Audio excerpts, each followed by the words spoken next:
శ్రోతలు, ఈరోజు మన వాక్య పాఠ్య భాగం రోమాపత్రిక 10వ అధ్యాయం 16 నుండి 21వ వచనం వరకు జాగ్రత్తగా వినండి. అందరూ సువార్తకు లోబడలేదు. ప్రభువా, మా వర్తమానము ఎవడు విశ్వసించాడు అని యెషయా చెబుతున్నాడు కదా. కాగా వినుట వలన విశ్వాసము కలుగుతుంది, వినటం క్రీస్తును గూర్చిన మాట వలన కలుగుతుంది. అయినా నేను చెప్పేది ఏమనగా, వారు వినలేదా? విన్నారు గదా. వారి స్వరము భూలోకమందు అంతటికీ, వారి మాటలు భూదిగంతముల వరకు బయలువెళ్ళాయి. నేను చెప్పేదేమంటే, ఇశ్రాయేలుకిది తెలియకుండానే ఉందా? జనము కాని వారి వలన మీకు రోషము పుట్టిస్తాను, అవివేకమైన జనము వలన మీకు ఆగ్రహము కలుగచేస్తాను అని మొదట మోషే చెబుతున్నాడు. యెషయా తెగించి అన్నాడు, నన్ను వెదకని వారికి నేను దొరికాను, నా గురించి విచారణ చెయ్యని వారికి ప్రత్యక్షమయ్యాను. ఇశ్రాయేలు విషయమైతే ఆయన చెబుతున్నాడు, అవిధేయులై ఎదురాడే ప్రజలకు నేను దినమంతా నా చేతులు చాచి ఉన్నాను. శ్రోతలు వింటున్నారా? ఎందరు సువార్తకు లోబడుతున్నారు అంటే వీరు అల్పసంఖ్యాకులే. ఎవరు విన్నారు? ఎంతమంది వింటున్నారు? కొద్దిమంది మాత్రమే. 17వ వచనం ఈ అధ్యాయానికి కీలకం. విన్నవారే విశ్వాసులు. వినటం వల్ల విశ్వాసం కలుగుతుంది. వేదాంతోపన్యాసాల వల్ల, చర్చల వల్ల, వాదోపవాదాల వల్ల విశ్వాసము కలగదు. బైబిలు పాండిత్యము వల్ల కూడా విశ్వాసం కలగదు. వాక్యం ప్రకటించబడినప్పుడు విను, అప్పుడు విశ్వాసం నీకు కలుగుతుంది. దేవుని వాక్యం వినకుండా ఎవరూ రక్షించబడరు. ఈ రోజుల్లో సమాచార ప్రకటన సాధనాలలో ఎంతో అభివృద్ధి వచ్చింది. అన్ని పద్ధతులు వాడి సువార్తను అందరూ వినేట్లు చూడాలి. భూదిగంతాల వరకు సువార్త అందాలి. ద్వితీయోపదేశకాండం 32వ అధ్యాయం 21వ వచనాన్ని పౌలు ఇక్కడ ఉటంకిస్తున్నాడు. వారు దైవము కాని దాని వలన నాకు రోషము పుట్టించారు, తమ వ్యర్థ ప్రవర్తన వల్ల నాకు కోపము పుట్టించారు. కాబట్టి జనము కాని వారి వలన వారికి రోషము పుట్టిస్తాను, అవివేక జనము వలన వారికి కోపము పుట్టిస్తాను. ఈ రోజున అన్యులలో నుండి దేవుడు తన కోసమై కొందరిని ప్రత్యేకించుకుంటున్నాడు. ఈ అధ్యాయంలో పౌలు యెషయా 65వ అధ్యాయం మొదటి వచనాన్ని మరోసారి ఉటంకించాడు. నా వద్ద విచారణ చెయ్యని వారిని నా దర్శనానికి రానిచ్చాను, నన్ను వెదకని వారికి నేను దొరికాను. నేనున్నాను, ఇదిగో నేనున్నాను అని నా పేరు పెట్టబడని జనముతో చెప్తున్నాను. చూచారా శ్రోతలు, యెషయా కూడా అన్యజనుల రక్షణను ప్రవచించాడు. చీకటిలో ఉన్న అన్యజనులు క్రీస్తును కనుగొంటారు. ఇశ్రాయేలీయులకు పాత నిబంధనలో చాలినంత వెలుగు ఉంది, మరెందుకు దాన్ని పోగొట్టుకున్నారు? దీనికి వారేమి సంజాయిషీ చెప్తారు? మిషలు అర్ధరహితమైనవి. దేవుడు దినమెల్లా వారి కోసమై చేతులు చాపి ఉన్నాడు. అలా ఎంతకాలం చేతులు చాపి ఉంచాడో ఊహించండి. అదెంత శ్రమ! నిర్గమకాండం 17వ అధ్యాయం 9 నుండి 12వ వచనం వరకు మోషే తన ప్రార్థన హస్తాలు చాచి ఉంచగా అహరోను, హూరు అతని చేతులు వాలిపోకుండా ఎత్తిపట్టుకున్నారు. అహరోను, హూరులు ఒకడు ఈ ప్రక్క, ఒకడు ఆ ప్రక్క మోషే చేతులను ఆదుకొనగా అతని చేతులు సూర్యుడు అస్తమించే వరకు నిలకడగా ఉన్నాయి. గాని దేవుని చేతులను ఎవరూ ఎత్తిపట్టుకోనక్కర్లేదు. ఎన్నో శతాబ్దాలుగా ఆయన చేతులు చాచినవి చాచినట్లే ఉన్నాయి. యెషయా గ్రంథం 65వ అధ్యాయం 2వ వచనం, లోబడనొల్లని ప్రజల వైపు దినమంతా నా చేతులు చాపుతున్నాను. ఇశ్రాయేలు ప్రజలకు దేవుడు చూపిన కృప అవధులు లేనిది. అపొస్తలుల కార్యములు 7వ అధ్యాయం 51 నుండి 53వ వచనం వరకు స్టెఫను తన హతసాక్ష్య ప్రసంగంలో అన్నాడు, ముష్కరులారా, హృదయములను చేతులను దేవుని వాక్యమునకు లోబరచనొల్లని వారలారా, మీ పితరుల వలె మీరు ఎల్లప్పుడూ పరిశుద్ధాత్మను ఎదిరిస్తున్నారు. మీ పితరులు ప్రవక్తలలో ఎవరిని హింసించకుండా ఉన్నారు? ఆ నీతిమంతుని రాకను గురించి ముందుగా తెలిపిన వారిని చంపారు. ఆయనను మీరిప్పుడు అప్పగించి హత్య చేసిన వారయ్యారు. మీరు దేవదూతల ద్వారా నియమించబడిన ధర్మశాస్త్రమును పొందారుగాని దానిని గైకొనలేదు. శ్రోతలు గమనించండి, ఈ రోజున కూడా ఈ తరం మనుషుల కోసం దేవుడు చేతులు చాపి ఉన్నాడు, రమ్మంటున్నాడు. దేవుని దీర్ఘశాంతానికి ఆయనకు మనమెంతో కృతజ్ఞులం. ఆయన ఆహ్వానమును విని వచ్చేవారెవరు? రండి. ప్రియ శ్రోతలు వింటున్నారా? ఇది రోమాపత్రిక 10వ అధ్యాయం. పౌలు హృదయాభిలాష ఒక్కటే, ఇశ్రాయేలీయులు రక్షణ పొందాలి. ఈ విషయమై పౌలుకు బహు దుఃఖం.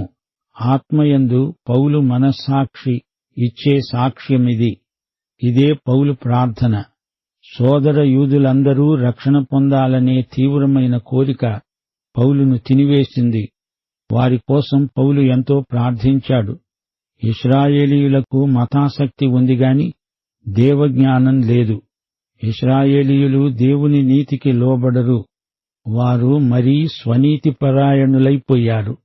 దేవుని నీతి కొరకు ఆకలి దప్పులు గలవారికి దేవుని దీవెన ఉంటుంది. కాని అట్టి ఆకలి దప్పి వీరికి లేవు. స్వనీతి కాదు, క్రీస్తునందలి దేవుని నీతి మనకు కావాలి. ఇది విశ్వాసమూలమైన నీతి. హృదయము నోరు ఈ విషయంలో ఏకీభవించాలి. యేసు పునరుత్థానం హృదయం నిండా ఉండాలి. యేసు ప్రభువని నీ నోరు సాక్ష్యమివ్వాలి.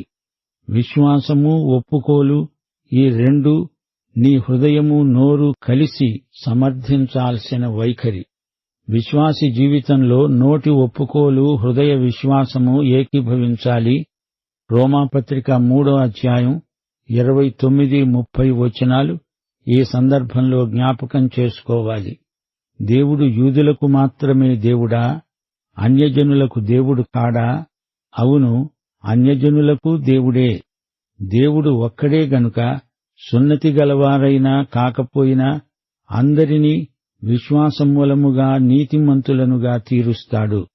ఆదికాండం 12వ అధ్యాయం 8వ వచనం, అబ్రహాము యెహోవా నామమున ప్రార్థన చేశాడు. ఆదికాండం 21వ అధ్యాయం 33వ వచనం, అబ్రహాము నిత్య దేవుడైన యెహోవా పేరట ప్రార్థన చేశాడు. ఆదికాండం 26వ అధ్యాయం 25వ వచనం, యెహోవా నామమున అబ్రహాము ప్రార్థించాడు. రోమాపత్రిక 10వ అధ్యాయం 13వ వచనం, ప్రభువు నామమును బట్టి ప్రార్థన చేసేవాడెవడో వాడే రక్షించబడతాడు. అబ్రహాము విశ్వాసులకు తండ్రి. విశ్వాసులు నీతిమంతులు. విశ్వాసము శూన్యంలో నిలవదు. క్రీస్తునందు నిలకడగా ఉండాలి. ఇది ఉత్తమ సువార్త. ఇది విశ్వాసవాక్యం.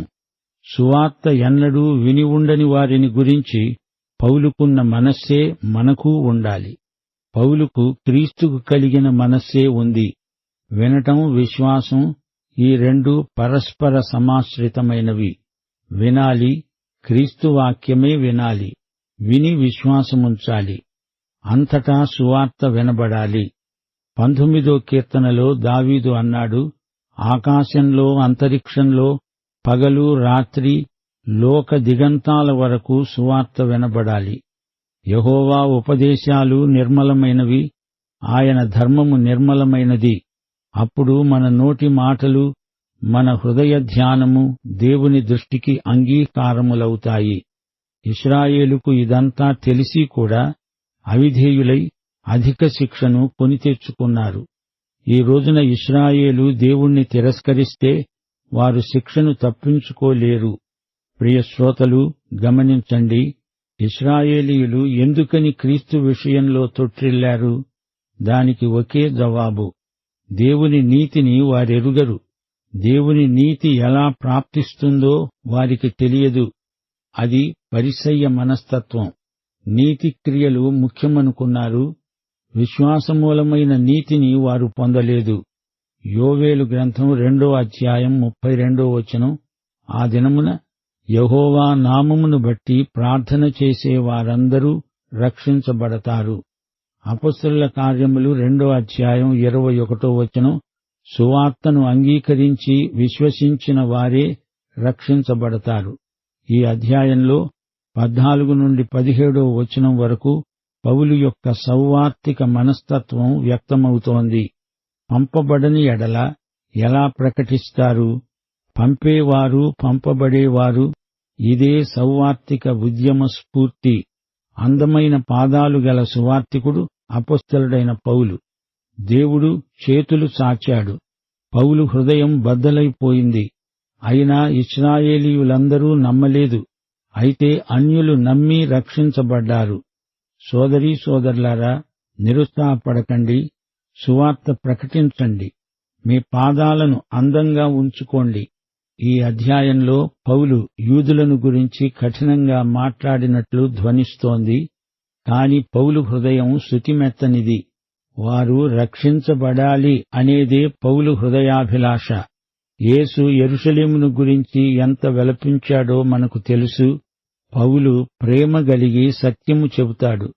యూదుల ఆసక్తి కేవలం మతాసక్తి. అందులో దేవుని జ్ఞానం బొత్తిగా లేదు. ఈ ఆసక్తి ఆత్మప్రేరితమైనది కాదు. ధర్మశాస్త్రమందలి అక్షరాన్ని పాటించడానికి యూదులు ఎంత కష్టపడతారో చూస్తే ఆశ్చర్యం వేస్తుంది.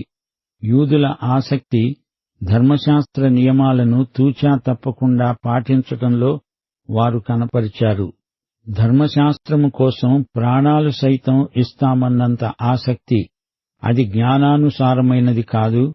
ధర్మశాస్త్రానికి లోబడితే దేవుడు గొప్ప బహుమానమిస్తాడని వారి నమ్మకం. ధర్మశాస్త్ర అర్చనాచారాదులకు ముగింపు క్రీస్తే. క్రీస్తే నెరవేర్పు. దేవుడు అప్పిచ్చేవాడు, మనిషి అప్పు తీర్చాల్సిన వాడు అనే సంబంధం కాదిది. ఇది కృప. నీవు అచ్చి ఉన్న దాన్ని వసూలు చేసేవాడు కాడు దేవుడు. ఆయన కఠినుడైన న్యాయాధిపతి కాడు. నిన్ను శిక్షించడానికి ఆయన దర్బారు తీర్చి ఉండలేదు. దేవుణ్ణి శాంతిపరచడానికి నీవు అర్పించాల్సిన బలులేమీ లేవు.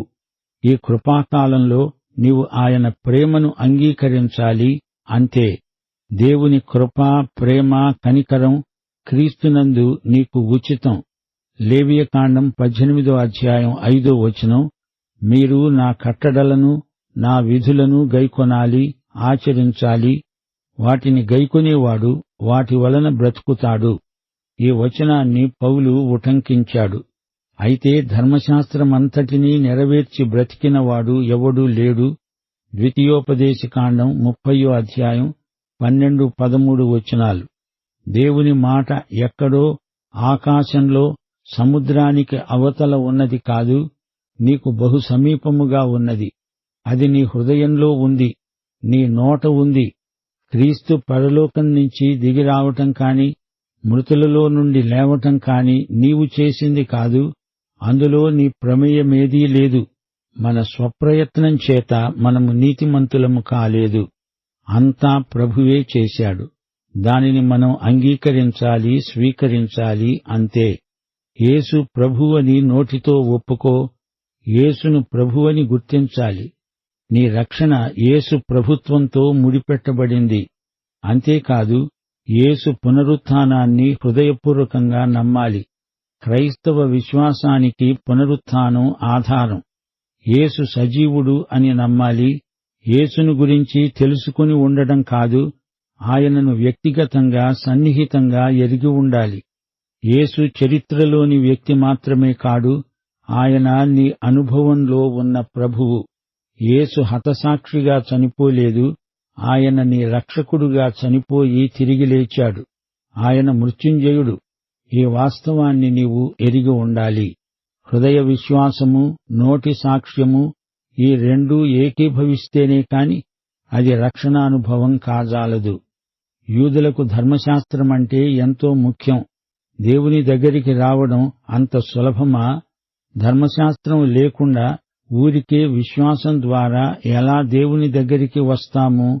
ప్రతి ఒక్కడూ దేవుని దగ్గరికి ఉన్నపాటున రావచ్చు అంటారేమిటి అని యూదులు అభ్యంతరాలు చెప్తారు. అన్యులను యూదులను ఒకే అంతస్తులో ఉంచడం యూదులకు గిట్టని సంగతి. పౌలు స్పష్టంగా చెబుతున్నాడు, విశ్వసించేవాడు సిగ్గుపడడు. ప్రభువు నామమున ప్రార్థన చేసేవాడెవడో వాడు రక్షించబడతాడు. ఈ వాగ్దానం ప్రతి ఒక్కరికీ, యూదుడైనా గ్రీసు దేశస్థుడైనా ఏ భేదమూ లేదు. ఈ వాగ్దానం అందరికీ వర్తిస్తుంది. యెషయా, యోవేలు ఈ సత్యాన్ని ప్రతిపాదించారు అంటూ పౌలు యూదులను ఉద్దేశించి సార్వత్రిక రక్షణ సందేశం ప్రకటిస్తున్నాడు. ధర్మశాస్త్రం కాదు, ఇది కృప.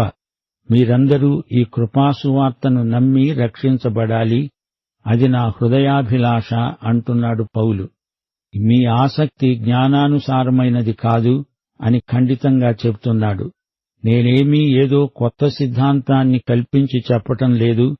ప్రవక్తలు ఇదే సత్యాన్ని ప్రబోధించారు అని రుజువు చేసి, రక్షణ మార్గం క్రీస్తే, క్రీస్తునందలి విశ్వాసమే అని ధైర్యంగా ప్రకటించాడు పౌలు. వినటం చేత విశ్వాసం. ఏమి వినాలి? అది క్రీస్తును గురించిన వాక్యం.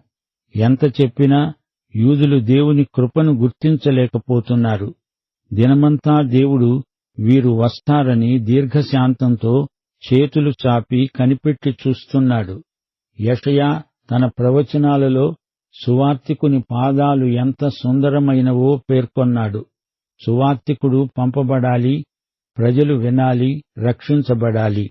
యూదులు తమ అవిశ్వాసం చేత, అపనమ్మకం చేత ఎన్నో ఆశీర్వాదాలు పోగొట్టుకున్నారు. చరిత్ర పునరావృతమవుతోంది. ఇశ్రాయేలుకు దేవుడు ఎన్నో అవకాశాలిచ్చాడు, గాని వారు మొండికెత్తారు, అవిధేయులయ్యారు. దేవుని మాట భూదిగంతాల వరకు వెళ్లిపోతోంది. యూదులు ఎందుకు ఈ సత్యాన్ని చూడలేకపోతున్నారు? అది దేవునికే తెలుసు. అయితే అన్యులు గ్రహిస్తున్నారు, రక్షించబడుతున్నారు.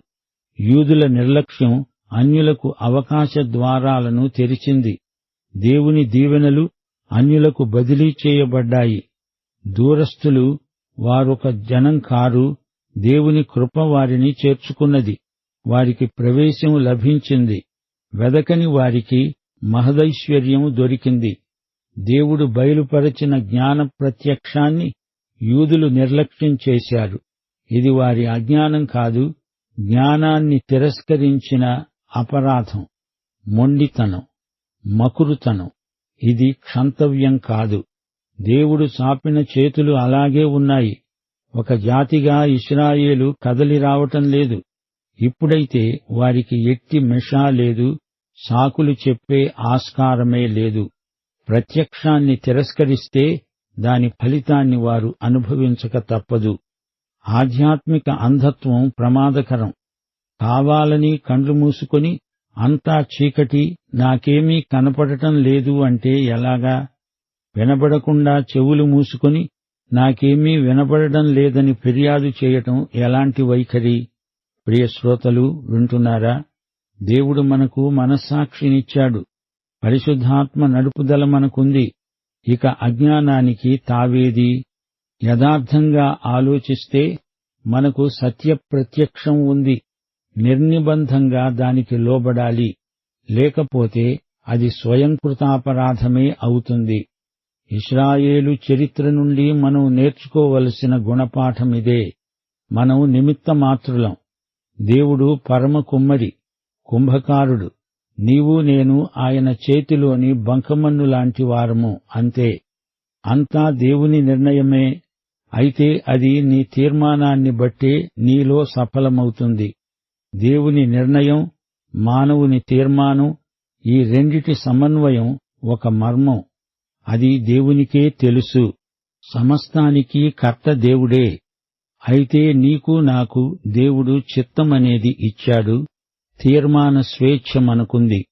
మానవుడు దేవుని నిర్ణయాన్ని అంగీకరించగలడు లేదా తిరస్కరించగలడు, నిరాకరించగలడు. అంతా దేవుని వశం. అయితే నీ తీర్మానం మీద నీ నిత్యత్వం ఆధారపడి ఉంది. ప్రియశ్రోత, నీవు రక్షించబడ్డావా? పాఠం ఇంతటితో సమాప్తం. యేసు ప్రభువు వారి కృప, తండ్రి యొక్క వాత్సల్యము, పరిశుద్ధాత్మ ఆదరణ మనకు సదాకాలము తోడై ఉండునుగాక.